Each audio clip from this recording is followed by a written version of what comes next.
I am Jordan Prettybad, and we're at Prettybad Studios.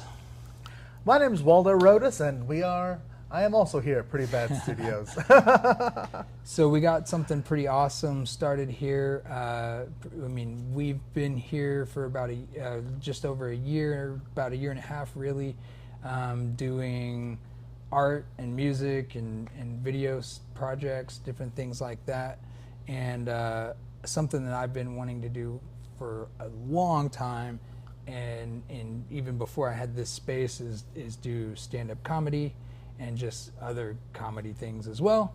And I'm so excited that we're actually doing it, and I just I'm here today actually to just really learn more about Waldo as well with you guys, because we literally just met last week.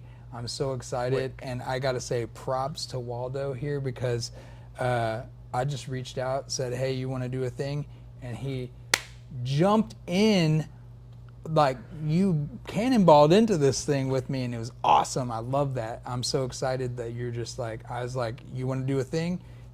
We put it together, and we're doing it. It took a week to put a show together with, I'm so excited. It's awesome. So props to you, man.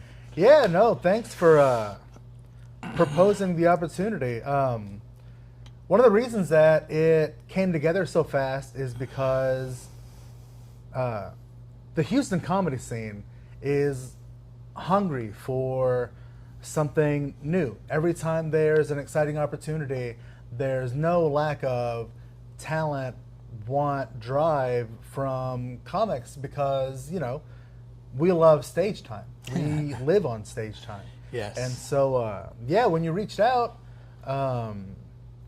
it was just such a blessing. It's awesome what you're doing here at Prettybad, and I'm just so blessed to be the one you reached out to. And I'm glad you did. Waldo Rodas, I've been doing comedy for about 10 years, and I stepped away for a bit, came back, started doing it again this year, and I've just been so kind of hungry to get back into it. A lot of the shows in Houston are amazing, fantastic, but when it comes to a dedicated space that's not like a bar or a nightclub, we really are kind of lacking in that. And so having a dedicated performance space that's more focused on the art, the show, the artists is and the community too. That's a big part of it as well. So and that includes the other artists or the other comedians, or and plus the audience too, right? Yeah. So yeah. I mean, it's been, I know exactly. So we did chat last week and stuff too, and just is some of the stuff that I was getting really excited, because we had the same kind of thoughts and everything, that because me and my wife, we have a band called the Prettybads, if anybody doesn't know, yep. And we were playing for years, all over Houston and everything, and even on the north side here. And we're getting old, so playing at bars is less fun. I don't drink anyways, so being at a bar is, I'm just really there for the music or playing music. But we don't want to be out till 3 or 4 in the morning anymore. We're at that age. And so having a space to play, we can pretty much play at any time, but also eternally, because we can do stuff on video and everything too. So it's not really only basically this space is also to just basically have a TV station that we can just be pumping out videos and content and things like that as well. So, and recording music and things like that. So not just playing shows live, there's other things as far as bands that can do. But I'm really excited too for the comedy showcase thing, because of the video and capabilities and everything that we've been building here. Is that I know for me as a band, we go out and play a show, and it's for that night and it's over and it's gone. It's vapor. It's history, and like what we've been kind of able to do here is like, you know, when bands are coming and playing, I have the recording of pretty much every show that's ever happened here, not audio mostly, and some of them we've done video, but that's kind of the goal, headed in the direction of being able to have every show filmed and recorded audio. And so same with the comedy sets, is so that like, you know, you go and play a bar and it's done, that crowd saw it, but being able to leave as a band or a comedian and being able to have that, you know, memorialized or captured and something that you can walk away with instead of just like, you know, wasting your time. Yeah, 100%. I mean, people watching us right now are either you're on your phone, you're on the internet, you're behind a screen somewhere. And so having proof of what you do, content's your business card nowadays. And so being able to record stuff, having a show that, and just having people running a show that understand how important it is to get your art out there. Because, you know, you can go busk in the street, but it's not going to be the same as performing on a stage and letting people see it. Yeah. And, you know, you cannot do comedy on the corner. People just think you're like a homeless guy.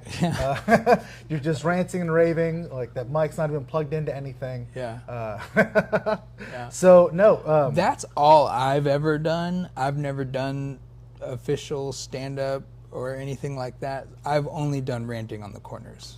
So, in classrooms and things like that. We met at a gas station. Yeah. No, this is such an awesome opportunity. I'm so excited about it. It was a fast launch, but, you know, the community is always hungry for opportunities like this. And, you know, having your show recorded is such a plus, such a benefit, because, yeah, the magic is in the room. But totally. if you can't make it in the room, a camera's just as good. You know, it shows the community that this is happening. You are a participant. Look how exciting this is. And it really shows people what they're missing out on when they're not here. Yeah. You know? So, yeah, for sure, it's a blessing to be able to do stuff like this. And, yeah, like you said, I'm late 30s, so most of the time I'm like, what do you mean the show starts at 11:30? Yeah. Like, what do you what do you mean midnight? Like, no, I can't do it. Yeah. So giving people an opportunity to have evening art, live performance, live comedy, challenging people to, you know, get out of their comfort zone, come do a studio show, come step up and see what you're missing out on by not getting your art recorded, coming out here. And I'm not trying to make this a big giant commercial for Prettybad Studios or anything like that, but also not having to go to Houston for shows is kind of nice for anybody who is on the north side, audience and you know, performers. Yeah. The FIFA traffic hasn't made it this far north. Nice. So to not make this a big giant commercial for the studio and all that, tell us more about your history. I mean, you've been doing stand-up for 10 years now, you're saying? Yeah. How did you get started? And I started at a VFW in 2014. I remember I did jokes that were not, I was brand new, so dumb jokes. I went on way too long. No one knew what they were doing, but I got $5 out of it, and I was like, all right, now I'm in this forever. yeah. So I really hunkered down and got serious around 2019, and it's just been such a cool ride because in every scene, there's different like classes of comics that come through every year because not everyone sticks around, and the name of the game is longevity. And so it's been really interesting to watch people come and go, and I am fortunate enough to be able to stick around to keep at it because it's exciting to me. And so I stepped away for a while. I just got back into it again this year, and immediately I saw the need for experienced performers to kind of give back to the community because no one really understands how important it is to promote well, to have good hosts. Hosting is a lost art, and there's no classes for that kind of stuff. Yet. Yeah. Maybe. Yeah, there's no classes yet. Maybe we can work on that. Yeah. The most you get in terms of support is other performers telling you like, don't wear shorts on stage and put the microphone stand behind you. Yeah. And then you're just left to your own devices, Yeah. which is Cool. So what's that? Okay, so that's something like we were talking even the other day about this kind of stuff on like, you're talking about the comedy path in the local scene and everything like that, and I'm like, we're both discussing even putting on the show, like the details of it and stuff. It's like there's a lot of similarities to doing the punk rock shows that I'm used to doing, and the comedy stuff too. Like just you're in the network of like local bands for us, right? And for you it's individuals, which is interesting. I think that's a big difference because for other reasons, but there's a lot of similarities. I mean, like if you click with the other performers, or like if we click with some other artists, they'll reach out and invite us onto a gig that they booked, right? Like you can't put on a show with just one band usually, Yeah. and so you need other artists. And so we have always kind of like, I've never really tried to get booked. Like I've always, we always just had people that wanted to play with us, and so they were putting on shows, and we'd always get a message or get a call and say, can you play on this day or can you play on that day? And that's always been awesome for us. I hear, I talk to younger guys or whatever in bands, and they'll be like, how do you get booked? How do you? And it's like just starting, I guess, just putting yourself out there to get started, and then if you're good, I guess people will invite you to other shows. but it's also I've invited other bands. It works both ways. It's like a two-way thing, and so I'm always, if I'm booked at something, I'm reaching out to the other bands that I like and want to play with too. And so there's this, like, obviously people who are courteous, and easy to work with, and that kind of a thing is always helpful. But plus also they play good music and they put on a good show and they show up and that kind of stuff. And so I'm sure there's those kind of things in the comedy community. Yeah. It is a lot of self promotion. You got to be self motivated. It's definitely D.I.Y. that kind of make it yourself work ethic is similar when it comes to bands or comedians, especially when you're new. But absolutely, networking is the name of the game, and you have to have a certain level of, I don't know how to say it, a certain level of dependability. Yeah. You have to be, show a level of dedication that you're not just a fly-by-night. Yeah. This person cares, they're putting in effort, and that's how you join the community. And, a part of being in the community is bringing others in.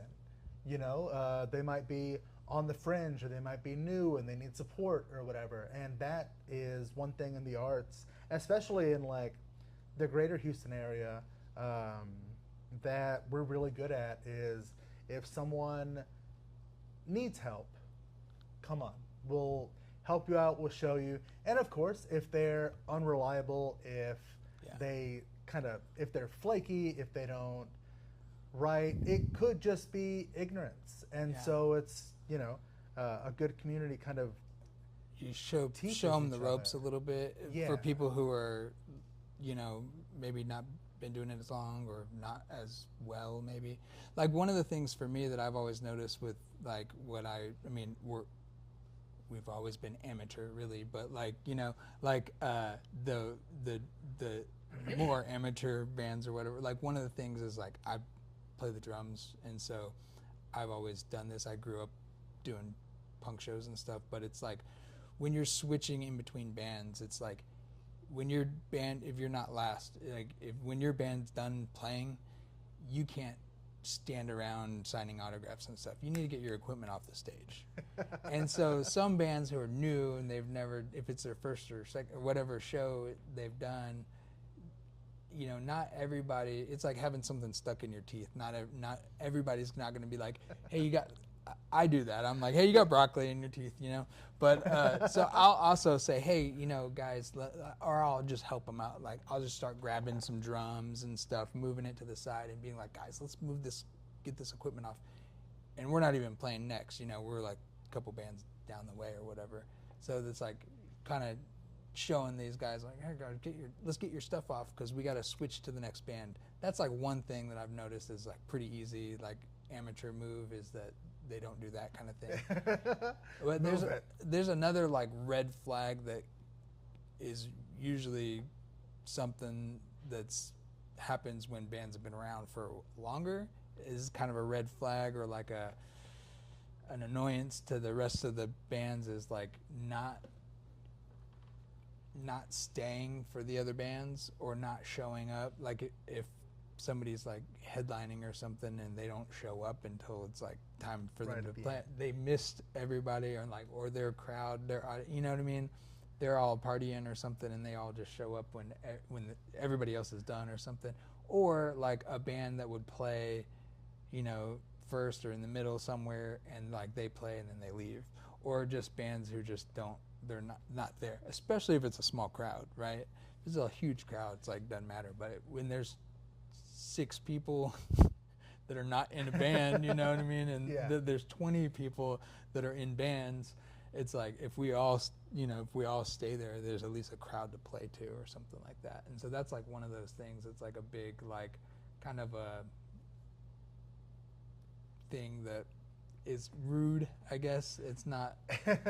It's not courteous. Not courteous, yeah. There's no rule, and there's no written rule that you have to stay there or anything like that. But it's one thing that like people will notice if you stick around for all the sets and stuff like that. And so that's like one of the things that like will help you network in the band stuff. So I'm not sure if that's like same. Yeah, same. A lot of people, and unless you have somewhere else to be, right, stick around. Yeah.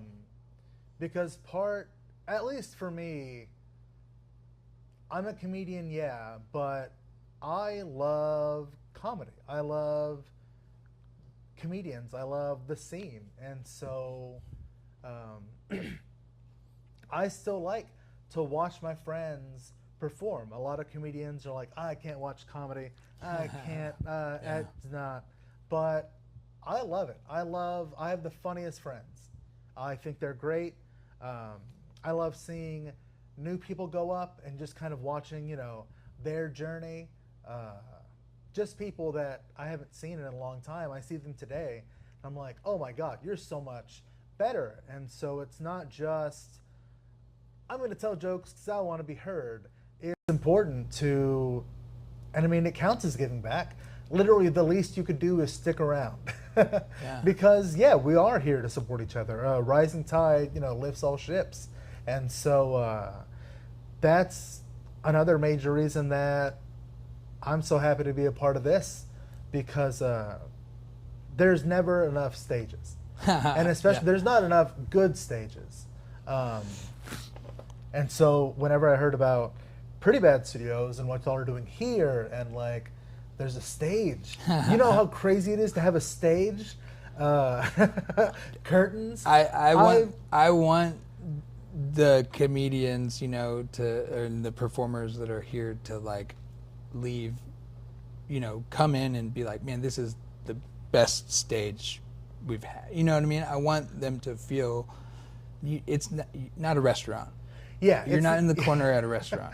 You're not standing next to the touch tunes machines at a Chili. You're not standing next to the restrooms.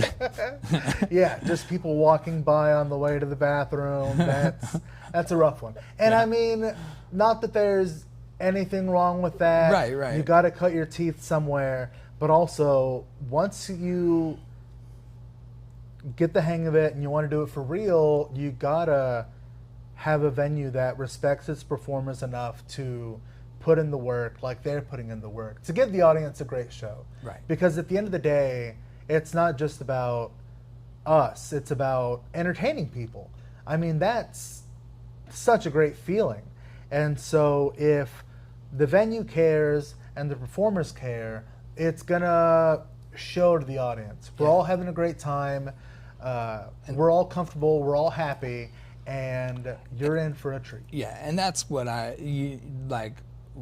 want to do for, like, it's like what I can do for the performers is, you know, get the stage, get the set, get the whatever curtains, get the lights, make it like if you're playing music, it's a rock show, you know, it's a show, right? And it's kind of the venue's job to have the setting, right? The context for what we're doing. So I'm like really excited that is a stage for the stand up, you know, it's cool. I want the, you know, performers to like be like, oh, that was the best place. I can't wait to go back, you know. Yeah, there's nothing worse. I mean, there is, but it doesn't feel good to perform at a venue that's not set up for performers. Yeah. I've been to venues where they have a stage, but there's like a support beam right next to it or something, or like you're at a bar and you're way to the side and there's no one really facing you. People's backs are to you the whole time you're talking. And that's too, just being at a bar or whatever, like the entertainment, the music, whether it's the music or comedians or whatever else, that's secondary to what their goal is to sell drinks, right? And so like we're just there. It's like a means to an end. Sometimes it feels that way at some places. Not all of them. I mean, there's definitely places that are, you know, like made to play music. You know, we got The End in the east side over there. Great guys that like they're all in bands. Guys who started it or whatever. They're in bands that we played with for years, and then one day I got a call. It was like, hey, we just opened up this place and can you come play or whatever? And it's like, oh, cool, you know. So it's like they're musicians. It was made for music, right? And so there's places like that in Houston for sure, but a lot of places is just like we have to have us there. I mean, they just put up with us or something. It's interesting. It's interesting that it's like they don't care sometimes, but. Yeah, it's like, can you play while people disassociate for an hour? Yeah, that's fine. The only place we've ever got kicked off the stage was a place in Austin that was definitely like a restaurant. I don't know why the band from Austin, they would come play here and they invited us to go play there, but it was like a restaurant, but it was definitely had like a area to the side with a stage and a room and all that kind of stuff, and there was like not very many people there, and we were playing and they came over like 3 times and was like, can you turn it down? And we were like, okay. And then they were like, can you turn it down more? And I was like, okay. And then we did. And then like they asked us a third time, and they were just like, well, I was like, we can't really go down any lower. Yeah. Like I'm playing the drums, right, and stuff, and it's like there's not really a volume on it, but like I can play softer, but we were like, playing pretty soft already, and then it was like, anyways, they were just like, well then can you just stop? It was like, okay, fine, that's fine. Well, so what about your comedy? Like, tell us about that. Like, I mean, you've been doing it long enough. Like you said, you started out just doing some whatever jokes. Like, what were you like? Yeah. What's with this airplane food kind of stuff? Or like, where are you at now? Like, do you consider that you have like a certain style, and how would you describe that? It's definitely more personal than it used to be. I started off, I don't know if you remember Twitter, when Twitter was a thing that people liked. Yeah. I just had funny tweets, and that's just one-liners and stuff. Yeah. And, I had so much fun performing one-liners. I love one-liners.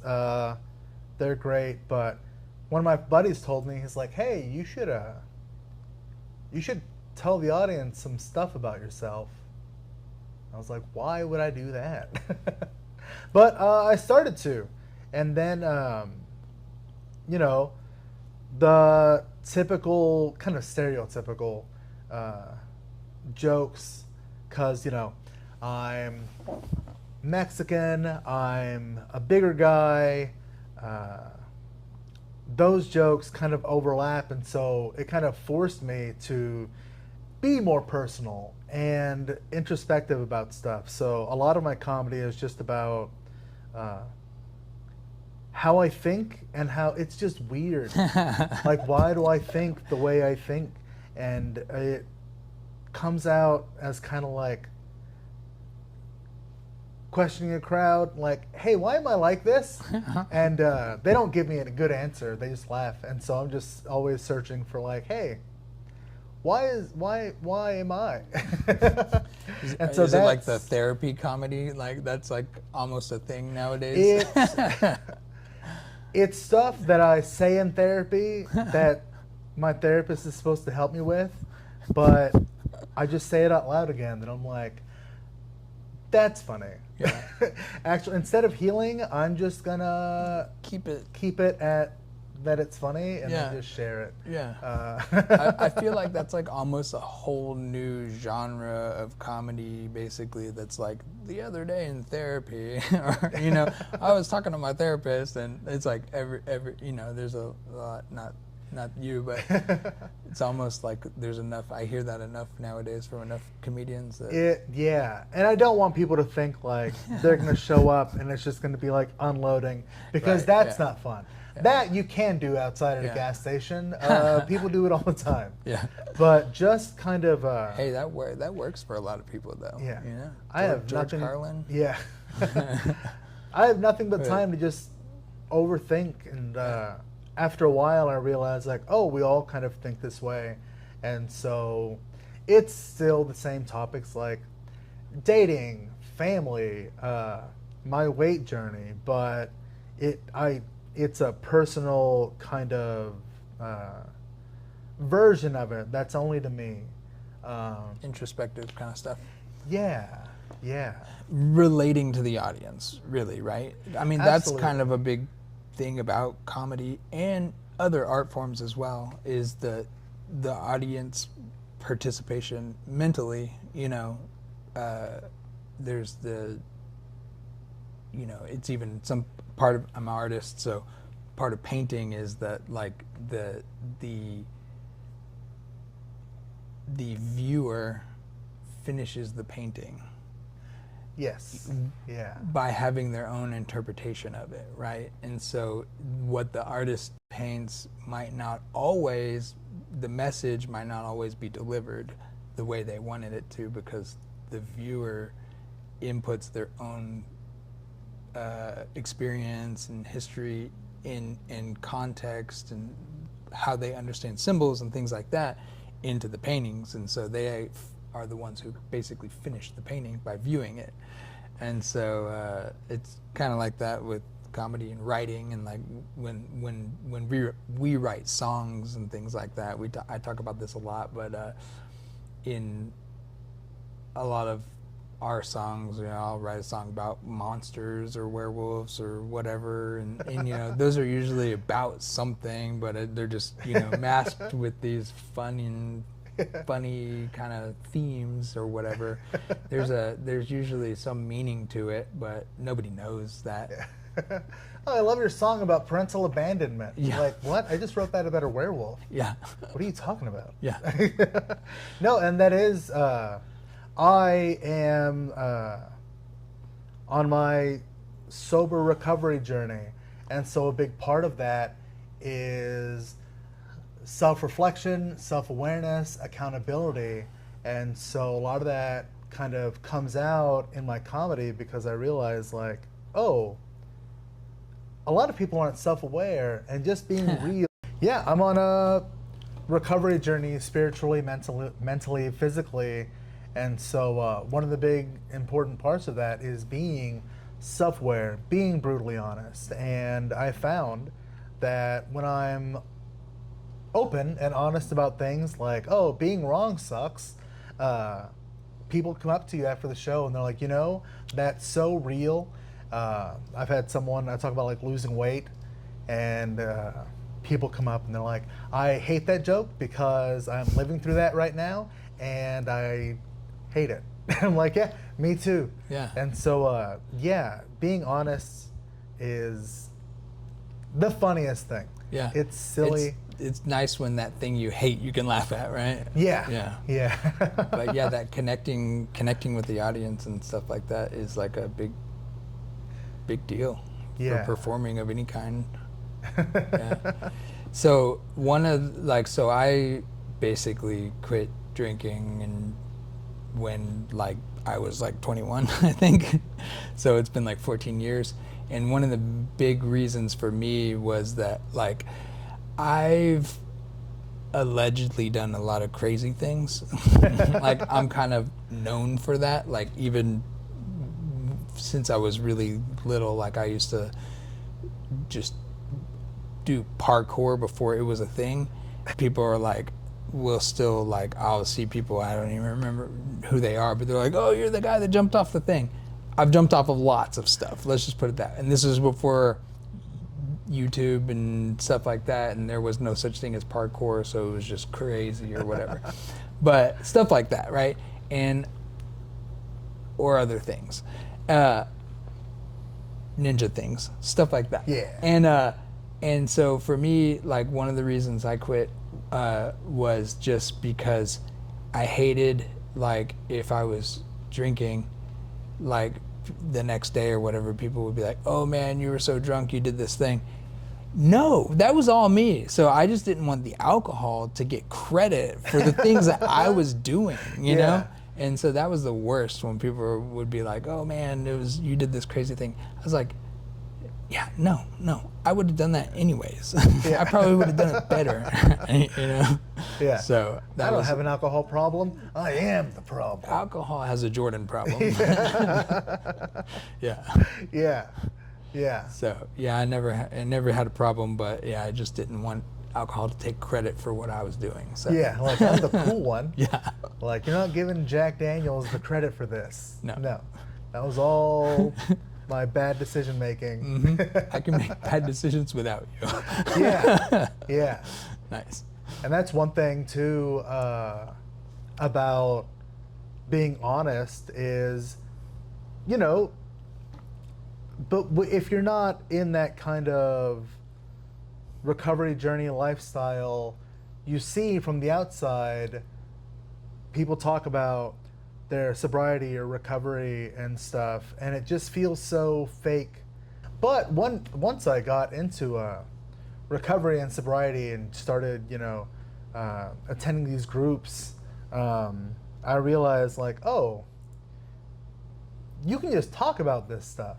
why are we just talking like this in a meeting? I'm taking this to the streets. Yeah. And yeah. so, yeah, that's one thing I like about comedy is that it is a place to just express yourself. Any Yeah. art form like this, to express yourself. Yeah. And so, like, it helps to kind of take it out of the shadows and just let people know, like, hey, man, sobriety is not some, it's not some cloud in the sky. It's raw and it's real. And it's not perfect. It's ugly. It feels kind of dumb sometimes. And so I talk about that a lot in my comedy too, because people need to know. If I knew recovery was just like, oh, you just want to do better. You don't Yeah. have to be perfect. You just got to want to do better. It would have been so much different. And so, yeah, having a place like this with just the intention behind it, partly to be, you don't have to you don't have to party hard to come to a great comedy show. Yeah. You don't have to be wasted. You don't have to be around that stuff. It makes it more accessible to people, and that's fantastic. Having a place like this, and then having it be here in Magnolia is excellent because, again, no one wants to drive downtown Houston on a Friday night for a 10 o'clock show. That's, I don't know, man. That's a lot. I'm old.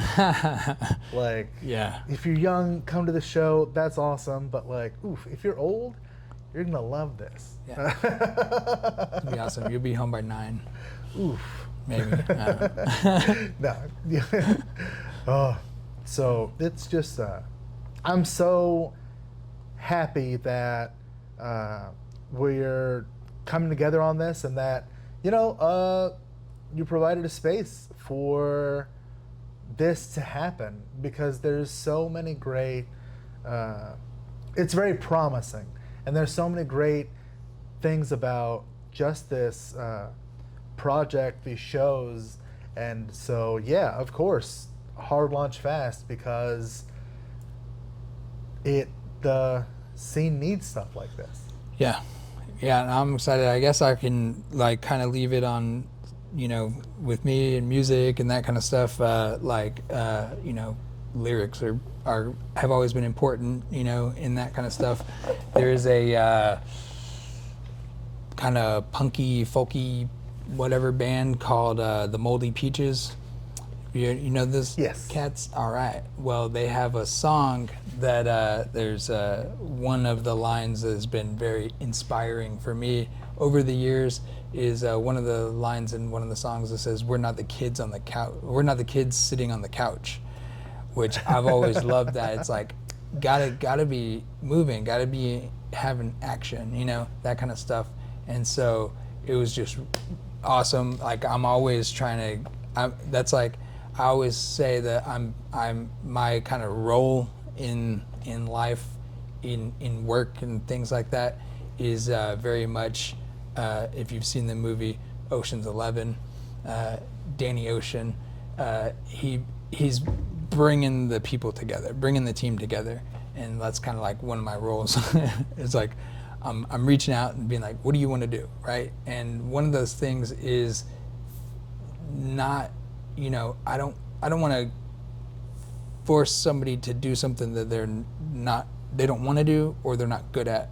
And in fact, in some of my jobs, I've even been, coworkers with people or managing somebody, and they're doing a thing that they're just not. They shouldn't be doing. They should be doing something else. And I've helped be like, hey, maybe you want to try this other thing over here, and they end up they love it and they're thriving, and I want to see people thriving in the things that they're good at. And so I like helping put teams together or put projects together, stuff like that. So anyways, that's kind of where I love reaching out to people and they're just like, yeah, let's do this. And so that being self-aware is super important. You know what you were wanting to do, and so that made everything go quick. So you do want to produce these shows, and we'll be doing a lot more of them. It'll be awesome. The same band, another lyric that has been really big for me, especially like with me and my wife. She's the singer in my band, so we have to be together all the time. We say we're stuck, like, hey, you're stuck with me. That's like our line to each other all the time. But one of the other lyrics from the Moldy Peaches is, you want more fans, I want more stage. The whole line is, we both have tiny happy fits of rage. You want more fans, I want more stage. And I think that kind of fits with us in a way. Like you said, like I'm addicted to the stage. Give me a stage. Give me a crowd of people. I like performing. I like being in front of people in a live setting and that kind of thing. I'll book shows. I'll book a whole tour and go everywhere. She's not into all of that. So, and so this has kind of, been great for us in that way. But I like, give me a stage. And I know there's other people out there that want a stage, and some people need to be forced onto the stage, and they're going to do great. So I can't wait to see what else we get going on in the future. And I'm glad we get to partner up, and we're on the same mission to get people on the stage. Yeah, if you build it, they will come, and you built it, and great things are coming, man. Yeah. Yeah, I'm excited about it. Cool. Well, y'all stay on the lookout for more from Waldo here. Cool. Right on. Check links and things like that, I'm sure. Yeah, somewhere. Yeah, down there, up there. Words. Wherever you get your links, there will be links. Yeah, we got more links than a golf course around here, so. More links than Jimmy Dean. More links than a smokehouse, this place. Awesome. Can't beat that. See y'all later.